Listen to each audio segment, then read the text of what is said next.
is where the academic tools are required, right? And this is why it's important to make sure that when we deal with a hadith, when we deal with ayat, that we don't try to extract rulings from them and understanding the lens behind them. Because even things that don't have to do with any of these, sometimes things are just abrogated, and I don't know, right? If I say, well, this ruling no longer applies.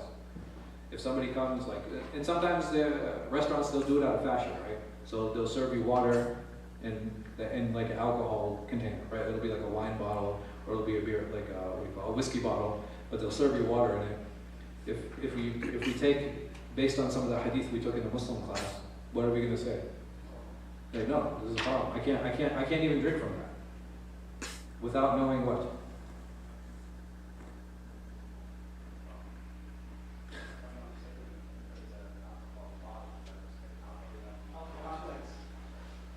Huh? No, it's abrogated. So the hadith that had spoken about not drinking out of vessels that were classically used to what? To hold alcohol. He sallallahu alayhi wa sallam, later he said what? He said, I used to not allow you, but now I allow you. Later he said what? He said, I used to. Yeah, because like it's a society that's coming out of alcoholism, right? You know, you're talking about like a huge societal shift. So it's not strange. So here, when we talk about Ibn Majah, we say that you don't know how to utilize it, you're going to be following a hadith that are not sound.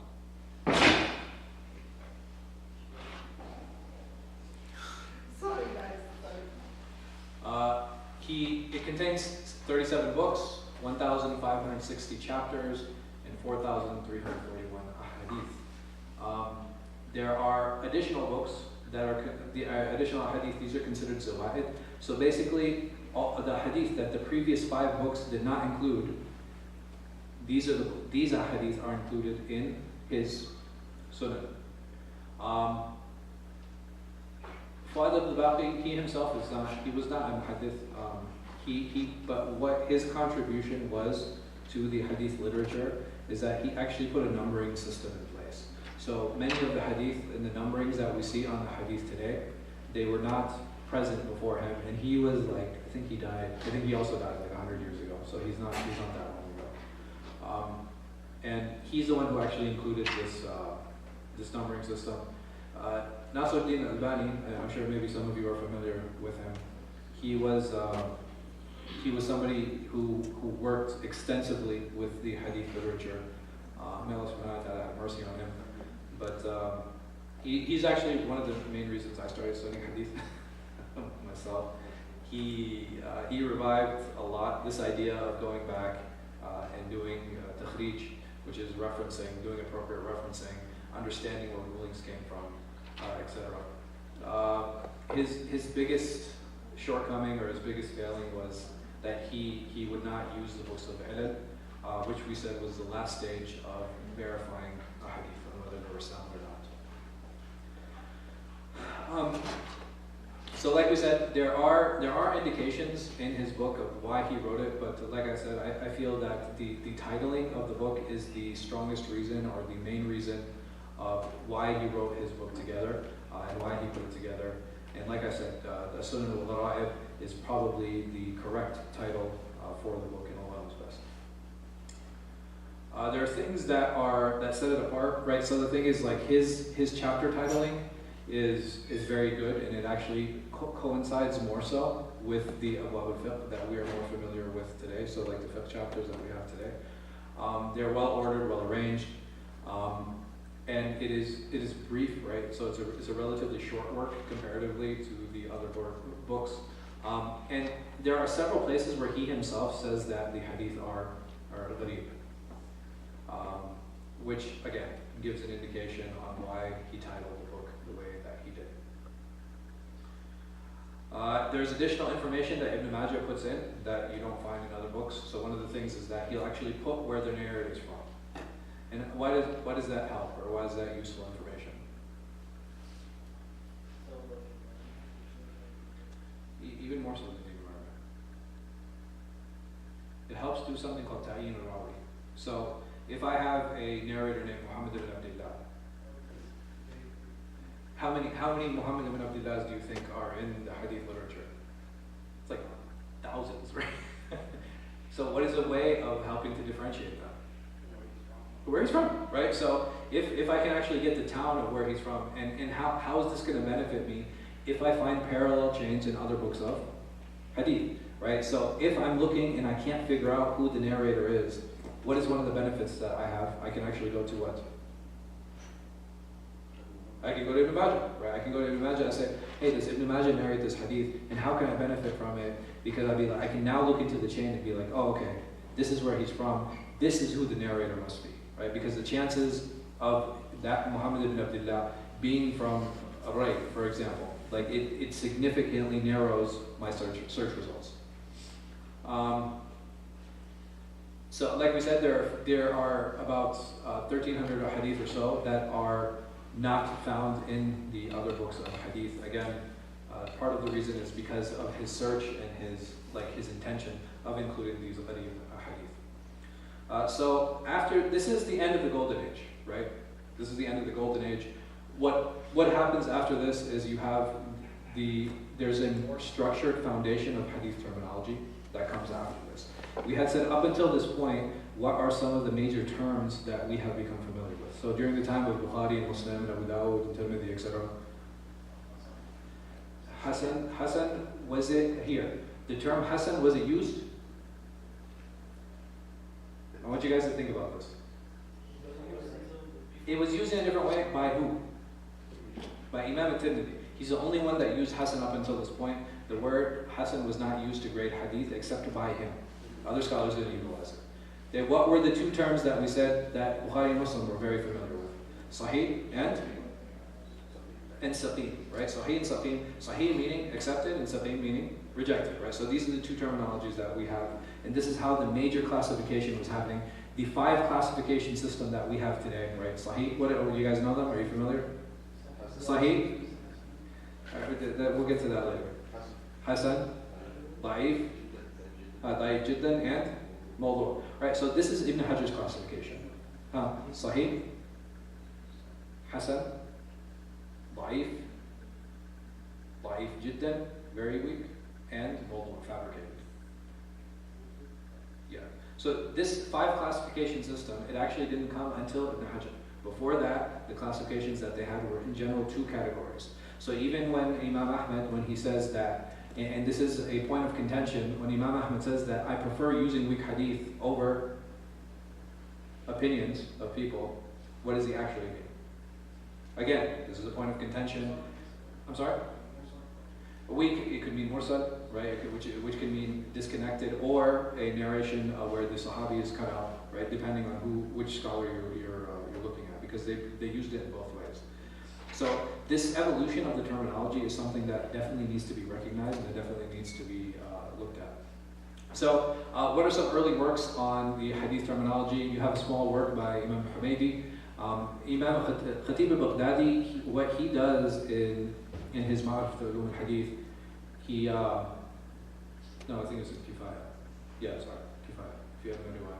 So what he does in his Kifaya is that he actually narrates and takes sections of earlier works, even though he's relatively later, right? So Khatib al-Baghdadi, he was 463, and a lot of these people were like 200 years before him, right? So what he does is he'll mention sections of other books. Some of these are still with us today. So over here, Imam Muslim's introduction to his Sahih. This is, do we still have this today? We studied it, right? We spent time with it. If you guys say no, then I'm going to stop teaching.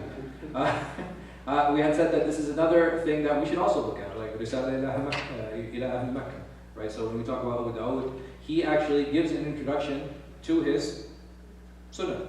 Right? He gives an introduction to his Sunnah. Imam Tirmidhi, he wrote his work on ilm. So ilm is something that started relatively early, because from the Imams of ilm, Imam Ahmad, Imam Bukhari, Imam Tirmidhi, Nasa'i, right? These are all Imams of ilm, of advanced hadith criticism. So this is a science that actually developed relatively early. So in the 4th century, let's see who came about. So you have Imam al-Nisaburi, you have Ibn Hibban, al-Tabrani, Daraqutni, and Abu Nu'aym al-Isbahani. So these scholars, well known, you guys might be familiar with the middle three, maybe less so with the first and last. Imam Naysaburi, he has a very famous tarikh. Abu Na'im, I think he has a mustakhraj. Ibn Hibban, he has a famous, I don't know if you guys are familiar. Right, Mustadrak, no, Mustadrak was Hakim. Ibn Hibban has his Sahih. Imam al-Tabrani, he has his Saghir, Awsat, and Kabir. And Imam Darqutni, he has his most famous work is actually his book on Ilal, even though he has his own Sunan. So you have a Sunan at Darqutni. You find that the Hadith sciences is actually weakening. So during the Golden Age, people actually, you had thousands of students going to study Hadith. Like in the following era, it declined significantly. Why? Right? Most of Hadith were written. Right? Most of Hadith had been recorded by this point. So now people, the reason that they wanted to go study Hadith is what? Right? Either to have your own work, right? To have your own published independent work. And now that all the Hadith have been recorded, what addition am I going to make what contribution am I going to make to the Hadith encyclopedia? It's not much, right? There's not much I can do. There's very little gaps that I can actually work in. And we'll find that that's exactly what happened here. And not just that, what is the other problem I'm going to run into as a student of Hadith in the following generation? The chains, right? The chains. What is going to happen to the chains? They're going to get significantly longer, and when the chains are getting longer, who else is getting involved? I have more narrators, and these narrators, finding out about those narrators, is it easier or harder? Right? Because you have more people narrating, the chains are getting longer, investigating those narrators. So is it realistic for me to keep that same criteria that the previous imams kept? It becomes hard, right? It's not a realistic solution to figure out, like, okay, how do I go about, like, okay, now I have like 10 people. Instead of dealing with 3, 4, 5, 6 people between me and the Prophet ﷺ, I'm dealing with like 10, 12, 15 now. And many times I can't even find out about those narrators. Right? I don't have any biographical information about them. It becomes extremely challenging. For them, they might have had access, but they would have to travel significantly more. They'd have to travel significantly more to find out about these particular narrators. So, like we said, studying Hadith actually, they started losing popularity. And in the 4th century, what science do you guys think picked up? Fiqh. And not only did it pick up, like fiqh flew, right? Fiqh became the ultimate science to study. If I wanted, like today, if I want my child to be successful, I would send him to be like an engineer or a doctor. At this time, you know where they sent their kids to study? Your Sharia. Right? They would send their kids to study Sharia. Why? Jobs. Like all the government jobs were in Sharia. If I wanted to be a judge, if I wanted to be a scribe, if I wanted to be a paralegal, if I wanted to be anybody who's involved in the judge scene, anybody who's involved in any type of governance, I would have to at the least study Sharia. Right? It wasn't so much an academic endeavor as it was one for many people who were trying to get jobs and trying to work. So what happened with the attendance? So Ibn Battah, he mentions that they were sitting in the majlis where there were 30,000 scribes. And after a short time, he found that there were only 10,000. And then he said, where did everybody go? Right? So he found people who were sitting down who were attending, and he turned around, and all of a sudden he sees most of the people were missing. He's like, what happened? Again, the popularity of Hadith sciences had gone down for the reasons that we had mentioned, right? It became that much more challenging. It became that much more difficult as time went on. And not just that, you had less people who were willing to contribute. You had less patrons. So during the time of the imams, you had patrons, right? So you had governors, and sometimes you had wealthy people. What would they do? They would pay for somebody to go and study, and they would spend their time doing that. In this era, all of these factors definitely played like a huge role in kind of discouraging people from studying Hadith. And it's also in the same era that you have the rise of what's called the Gharib culture. And in this era, now that all of the major Hadith are recorded, the only chains that are left are going to be what? The well-known ones? No, they're going to be like the really strange, unique ones. And we already said that once I see a narration as strange or unique, that's what? It's a red flag. That's the first red flag. And that first red flag, it usually means what? That those hadith are going to be weak or sound? Huh? Weak, right? They're most likely going to be weak. Is it possible a few of them are sound? Absolutely, but most likely they're going to be weak. So what happened is that you have Ram Hormuzi, he writes the first, what's considered the first canonical book in Mustalah al-Hadith. And he calls it Al-Muhaddith al-Fasil Bain al-Rawi wal-Wa'i. And he says that this is actually the boundaries on what a muhaddith is and what he's supposed to do and what he's supposed to teach and how he's supposed to study. And what does he talk about? SubhanAllah. Like his opponents were actually two. There are two groups of people he was addressing. He was addressing the muhaddithin, the scholars of hadith, and he was also addressing the Mu'tazila. Why? Why address the Mu'tazila? He was bored and he was like, let me talk. I need to talk about someone else too. Because the Mu'tazila, one of their base arguments is what? Is to undermine which tradition? Well, I won't say that's not their goal, but one of the major problems was what? Right? The hadith, they actually attack the hadith tradition. They say that the hadith we take they have to be mutawatir. And a vast majority of the hadith corpus is what? The opposite. It's actually Ahmad. So he's addressing them, saying that what gives you the right to dismiss hadith? You have no right to do that. And he attacks them. But out of his fairness, he also attacks the muhaddithin. He said, you guys have stopped studying Lugha. You stopped studying the language. Your Arabic is weak. And he said, you spend all your time chasing after these lone and weak narrations. He said, this is not what the muhaddith is supposed to do. So you see what he did there? Like, he's trying to bring balance back to the force. I mean, to the hadith, to the hadith culture, right? He's trying to bring that balance back, saying that you guys are not spending your time. You are supposed to be scholars of hadith and students of hadith. You're not spending it the way that it should be. You should be preserving the tradition that we have today, instead of going and trying to become famous by having all these gharib and fard and nisbi hadith. You should have the ones that are well known. These are the ones you should be spending your time with and recording and teaching. And you need to be versed in the language. Why? Because the hadith is in the language. And if I don't know what I'm narrating, then who am I truly benefiting? And then he attacked the Mu'tazila, saying that you guys can't. What gives you the right to dismiss hadith? Hadith is something that is essential to our tradition. It's essential to our Islam. And you guys are just throwing it away like it has no value. So this is why it's actually a really good book. He doesn't go into terminologies, right? It's not what we consider to be a classic mustalah book. It's not a terminology book. That's not what the point is. But because he mentions some terminologies in his chapter headings, the many scholars of hadith, they put it as the first book of mustalah, or the first book that was done hadith terminology. And the next book we have is by Imam Hakim, who also very famously is the author of Al-Mustadrak. Al-Mustadrak is considered to be from the last chain, I won't say the last, but toward the end tail of the scholars that put a condition on their books of hadith that they are what? Sahih. It's called Al-Mustadrak al-Sahihain, right? So, and he has his Ma'rifat Ulum al-Hadith, and he actually spends more time in terminology. He actually mentions things like Sahih, Qawi, Jayyid. So a lot of the terms that, they die off, right? Like these terminologies, we don't use them anymore to grade a hadith. He brings them and he actually talks about them. So it's an excellent reference for me to actually look at the lens of classical works and classical books.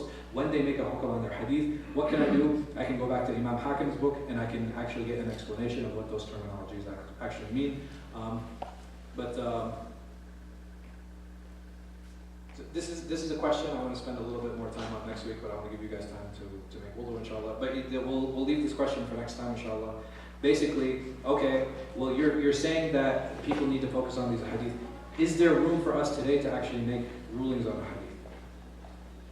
Is there space for that or not? This is a longer discussion that we'll spend time with next week, inshallah. Huh? The answer is yes, but it's conditional. Spoiler alert, right? Any questions before we end today? Yes. Can you create your own? Yes, you will just be known as a fabricator.